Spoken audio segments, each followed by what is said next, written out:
in local chat. It's always nice to.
Yeah, come on in. Just don't leave the let the cat in.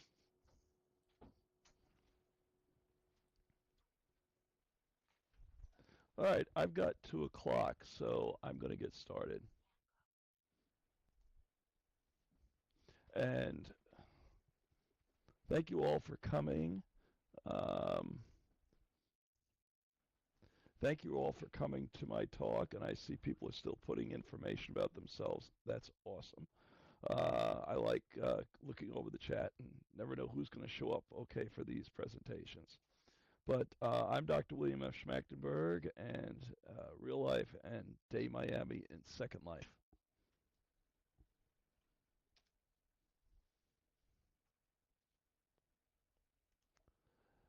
I'm going to try a new tool that I learned about this morning, voice-to-text chat, as I'm going along. We'll see how this works. It looks like it's getting most of it right, but some, like my name, is butchered. You can also click on the red box and get a full note card of my text.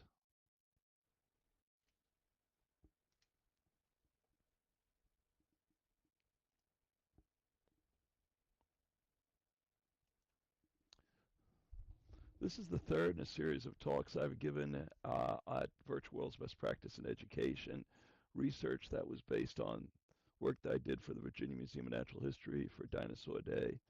I am going to be monitoring local chat. I don't have any problem stopping my talk and at any time and answering any questions, or if you want to throw some comments in there, be my guest.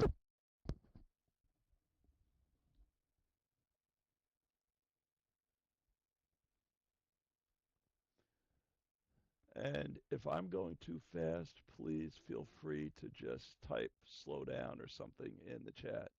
Um, if I'm going too fast, feel free to just.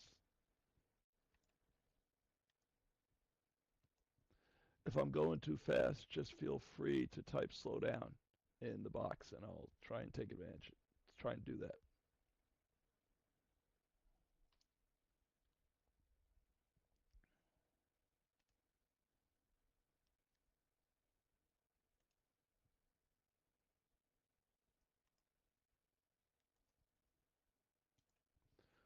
Okay, so a couple of years ago, the first presentation I did for Virtual World's Best Practice in Education was on the Jurassic time period, and I mentioned that it was a multiplayer sim, and that basically students could log in and explore and find out about dinosaurs as they went along.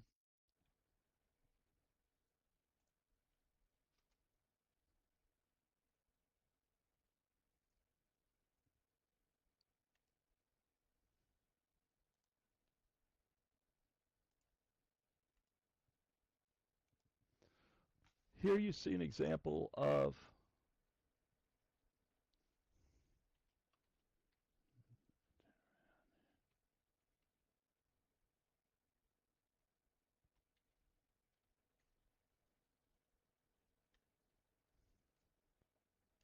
okay, is that better, Beth?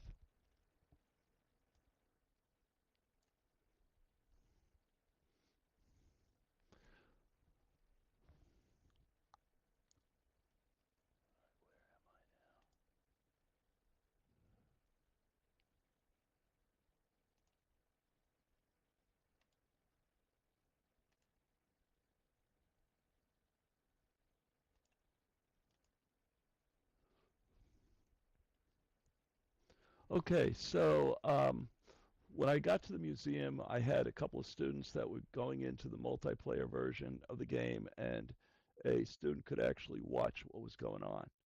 One of the things I had set up was I had my simulation available in both virtual reality, also on the PC, and it turned out that most of the students greatly preferred doing it in multiplayer virtual reality rather than just going on the PC. So anyway, it went very well at the museum when I did my simulation of Jurassic dinosaurs. But one of the questions that I had was, are they learning anything?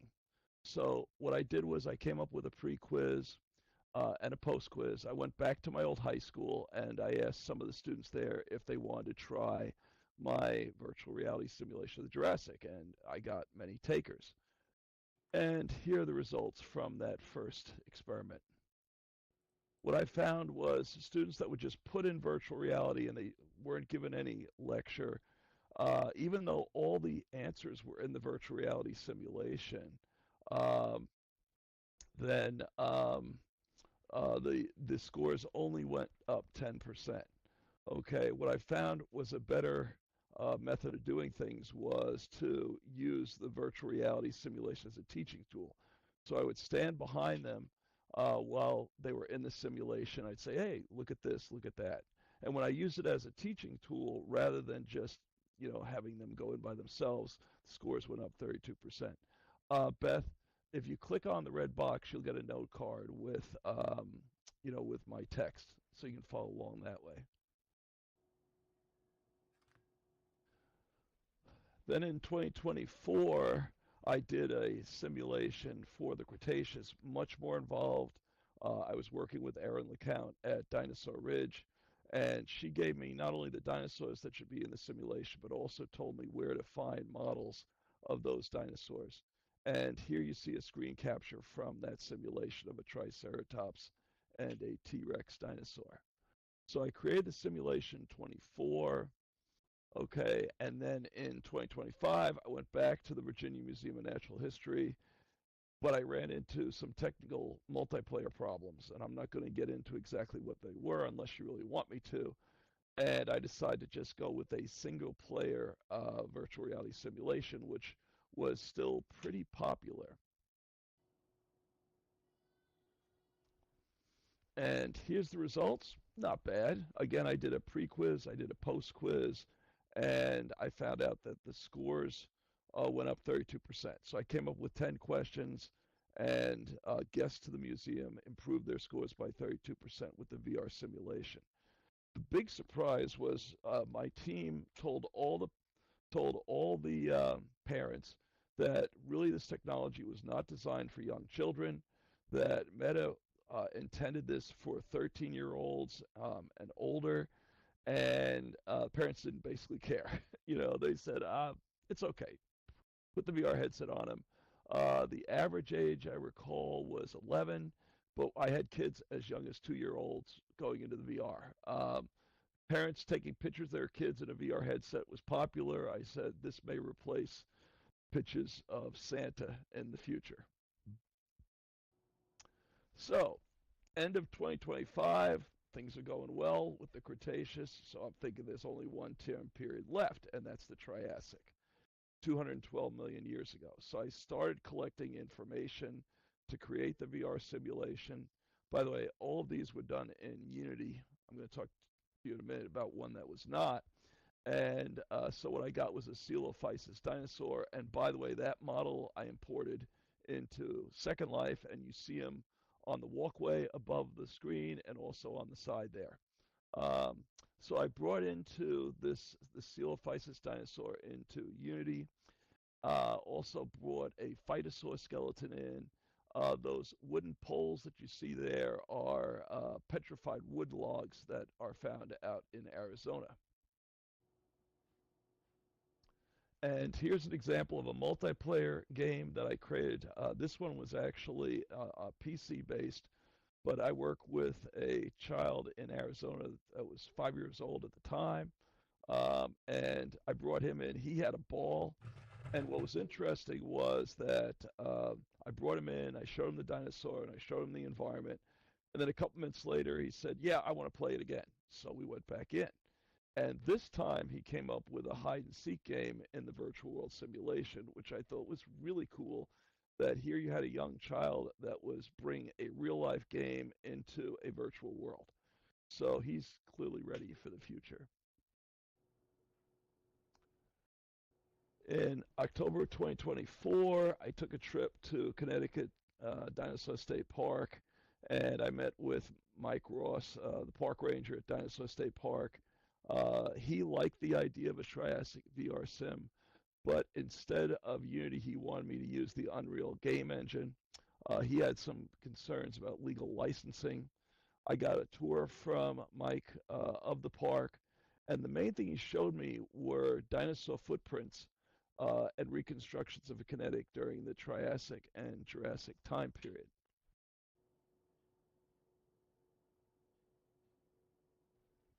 And here is the simulation that I came up with using the Unreal Game Engine. I got in touch with Jenny Borst through the Southwest Paleo Society, and she had worked at the Ghost Ranch in New Mexico on the Triassic. So she knew very well what kind of animals lived during the Triassic. She's a gamer, so she said, "Here are the animals you need to put in your simulation." You see a couple of phytosaurs there. You see the Coelophysis. So many thanks to her, okay, for her help. And this is what the final simulation looked like that I unveiled last year at the Virginia Museum. Basically, what the museum wanted was a simulation showing more of the landscape. During the during the Triassic, North America and Africa was starting to split apart and create these rift valleys, and rain would come down and fill in these rift valleys, and you have marine reptiles and other animals living. So Unreal was really a great tool to use to create the landscape here. And I've already got a question from Aquarius 27. Do they have the Simulate the Dinosaur Park in Connecticut? The answer is I sent it to them. I don't know if they've actually used it. I hope they have. I know Mike was interested in it, but I have not been back to Connecticut since I was there in 24 to see if they're actually using it. So in last year in 2025, what happened is that I went back to Virginia Museum of Natural History July 25th and 26th. And this is what the festival looked like. Basically, they take over the parking lot and they set up a tent, and then they have tables set up in the parking lot. Here you see the table um, for Virginia Tech. All right, and it shows some of the museum specimens they brought along, which is they actually had some T-Rex teeth that's there. Yeah, sorry, Beth. I meant to put numbers in the slides and the note card. I just didn't get to it. But do the best you can because yeah, it's a slide on the Dinosaur Festival and Virginia Tech.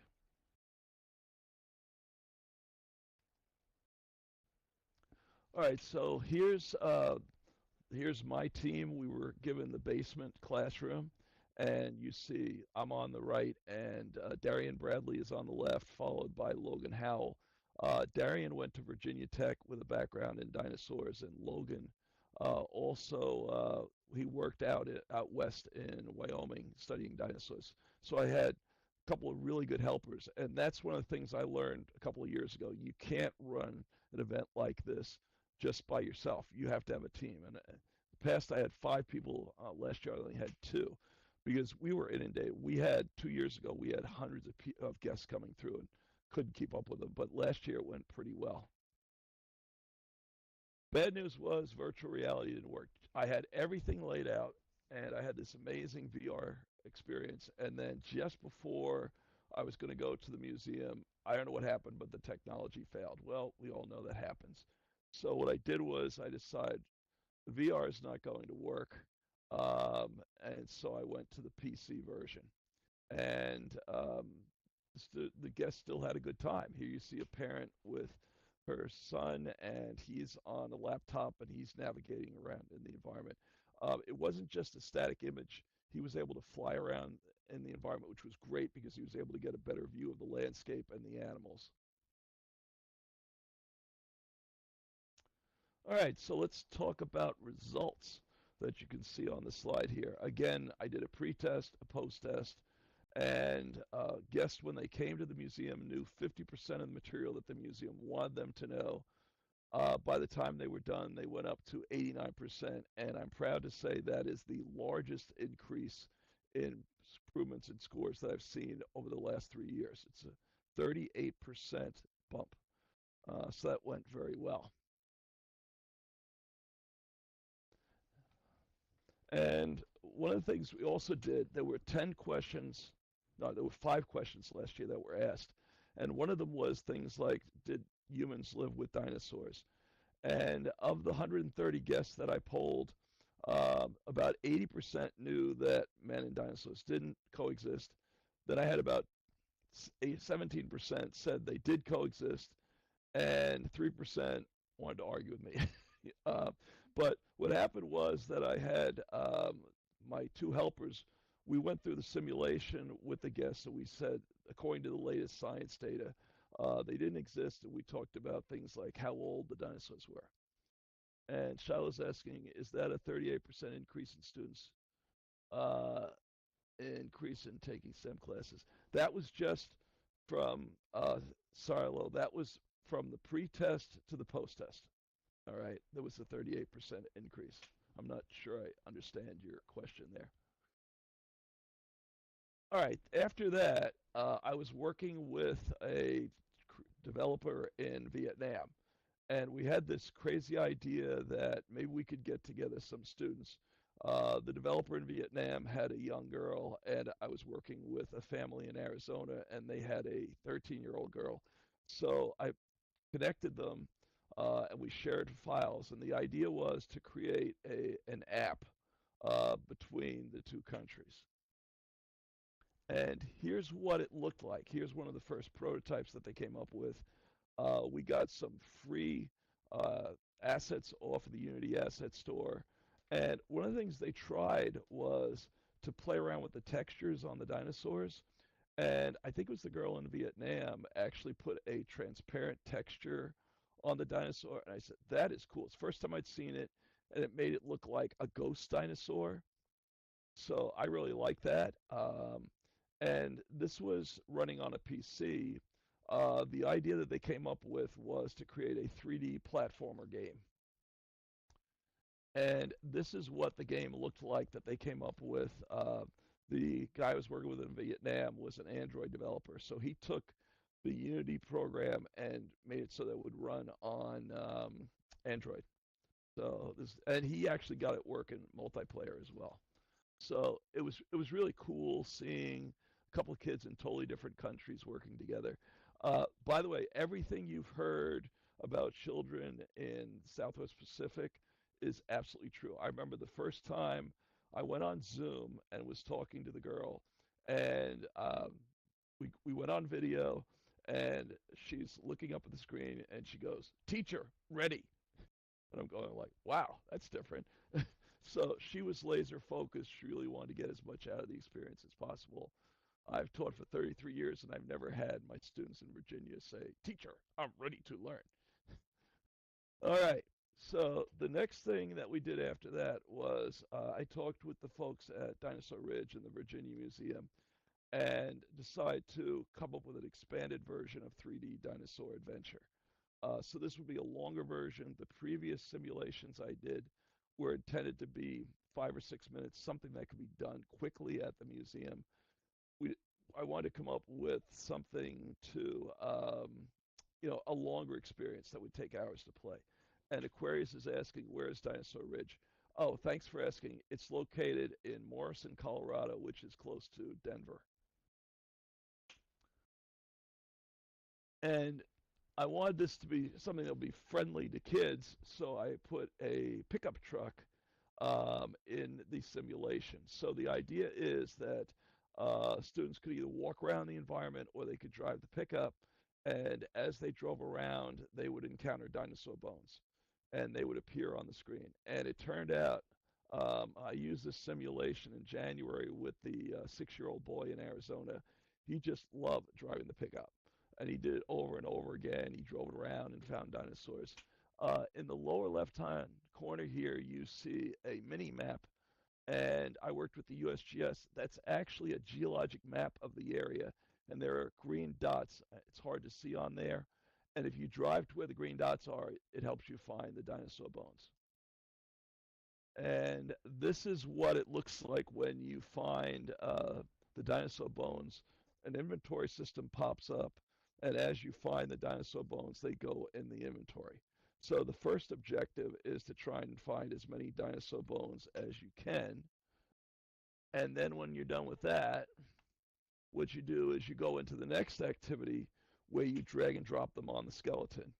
And it ended up with 3 levels of difficulty. So there was an easy version, then there was a medium, and then there was a hard.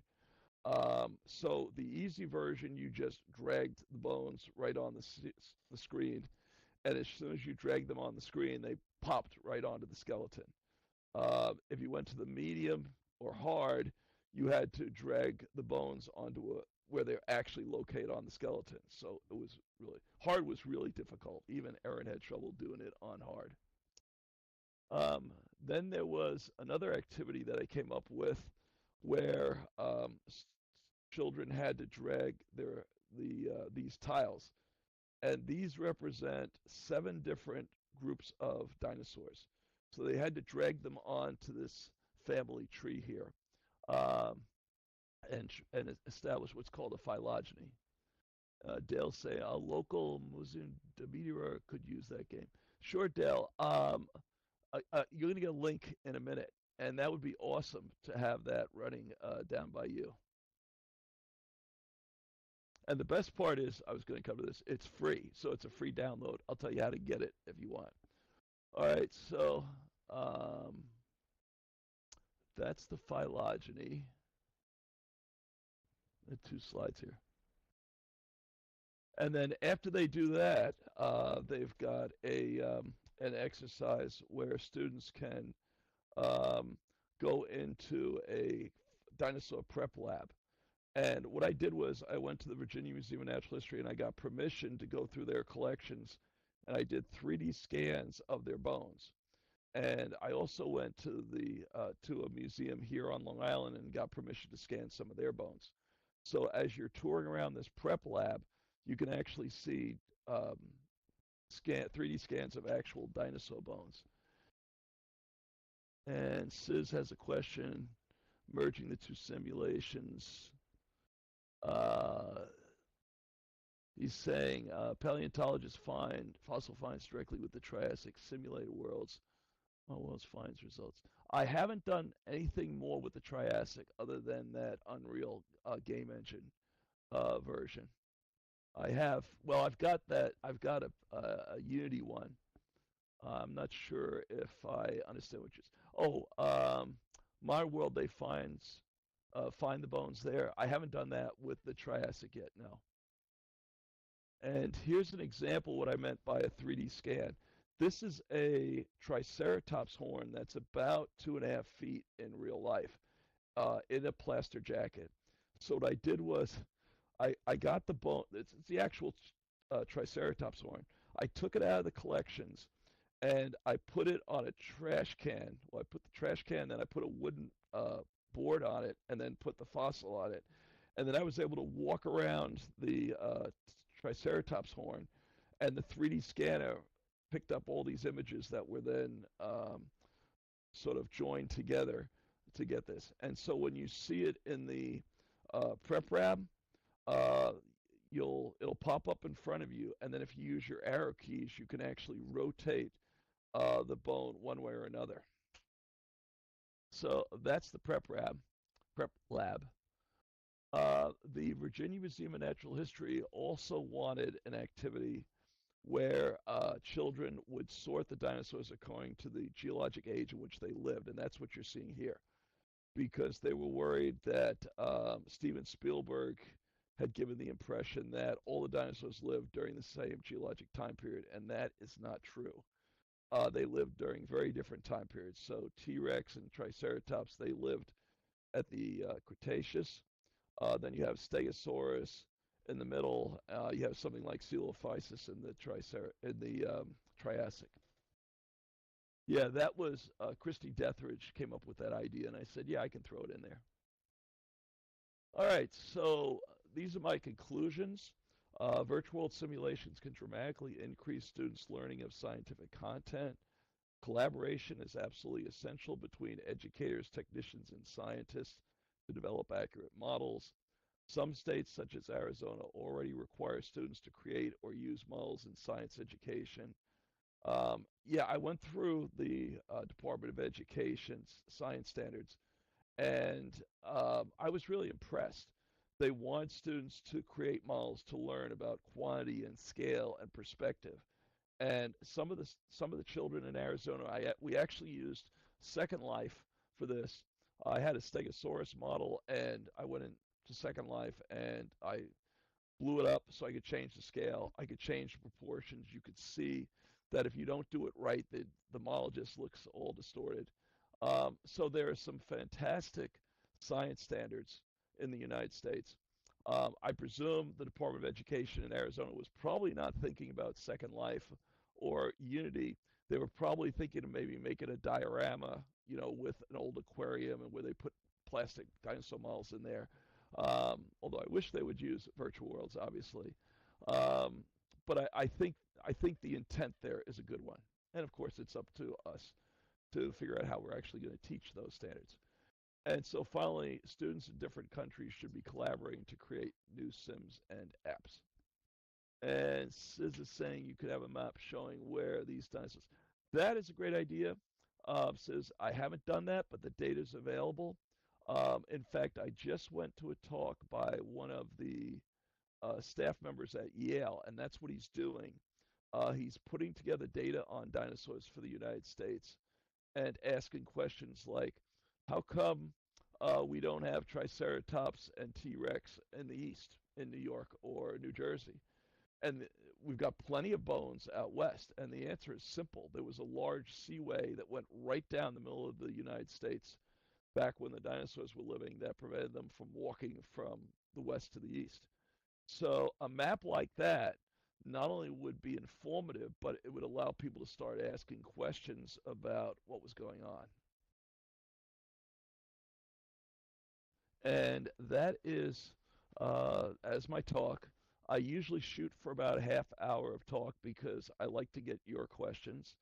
And if if you haven't done so already, please click on the red box there, and it will have should have my contact information in there and notes from the talk. I tried using that voice to text thing. I've got to practice that more because I had trouble. I'm just not used to it. If you want to contact me during the conference or after it, whoops.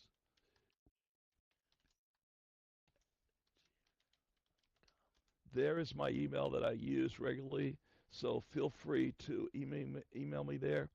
And if you would like to, if you want access to the Cretaceous software, like I said, that's in my Google Drive somewhere. I'll be happy to send you the link. So um, just let me know. Do we have any questions? We got plenty of time for questions. All right, let me see. You know what? Let me see if I can pull that up. I'll just put the link right into local. We're going to do it that way. There's a request.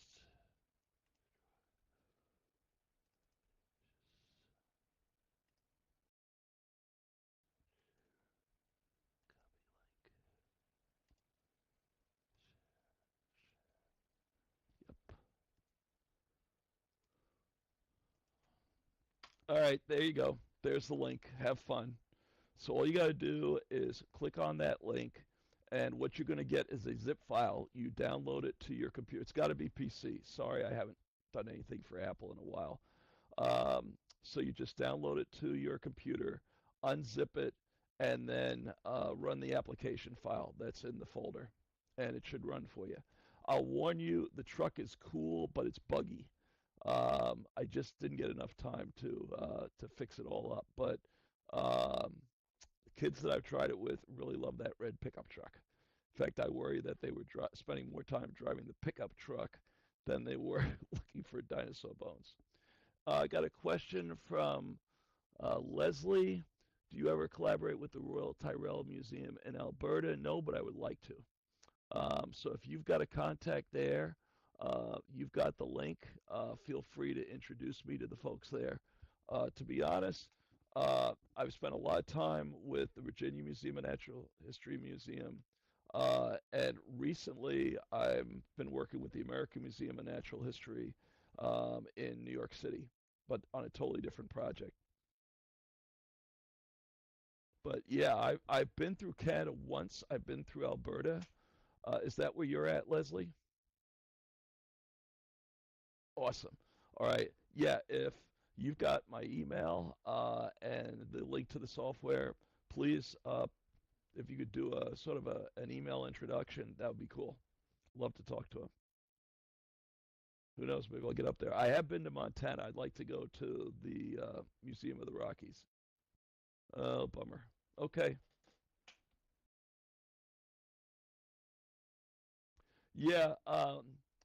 Unfortunately, that was going well, Sis.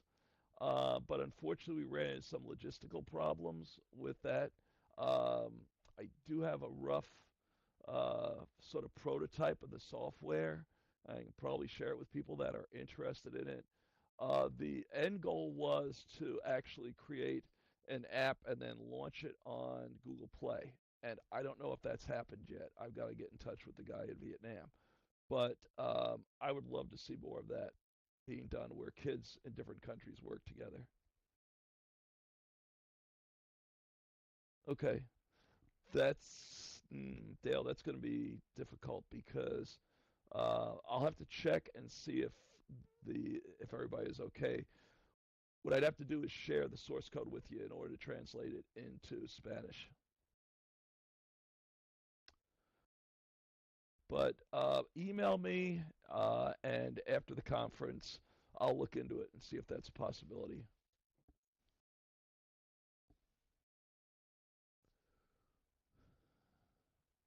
Well, Shiloh, if you got a contact in South America and Argentina, you let me know.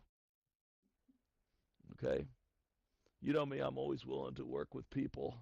Second Life is so cool. As the keynote said yesterday, um, there's no other platform where you can meet people from all over the planet. I even have a contact in Moscow, Russia. I haven't heard from her in a little while. Oh, I'm sure you will, Shiloh, knowing you.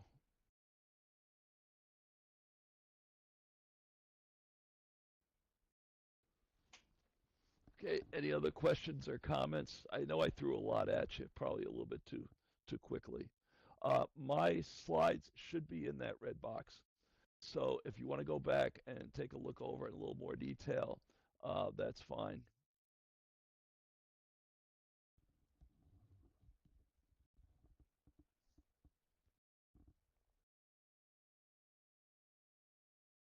Thanks, Val.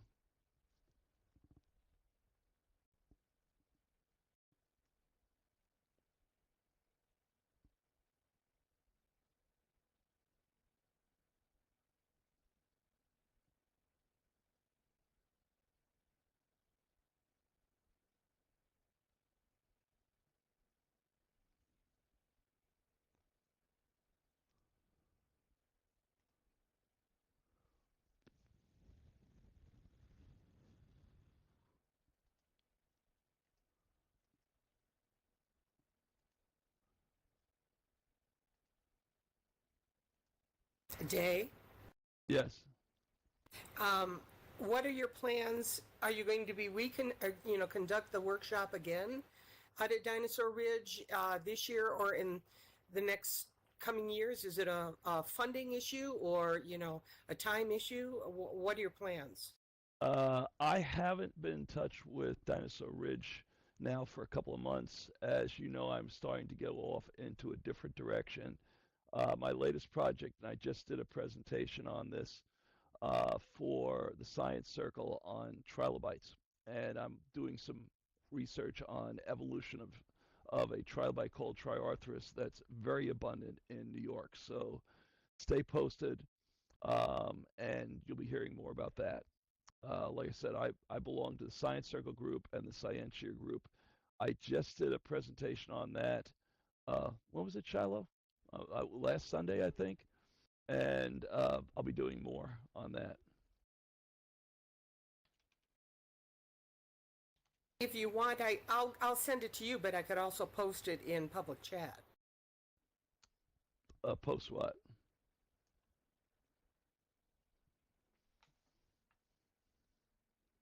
Oh, the video? Okay.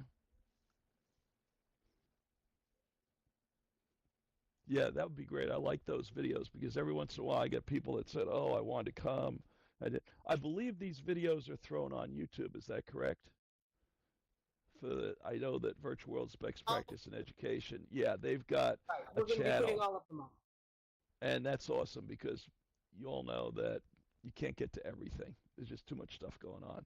So it is nice to be able to go back and watch the videos.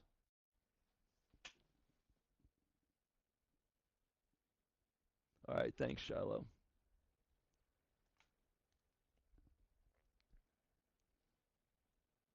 And thanks, Dale, for the link to the YouTube video, uh, YouTube location of the talks.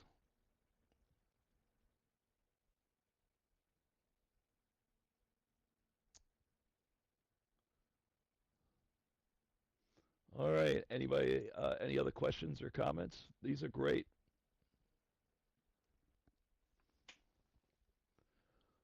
All right, if that's the case, I'm going to pick up my, whoops, box. Anybody want to take a picture with a coelophysis?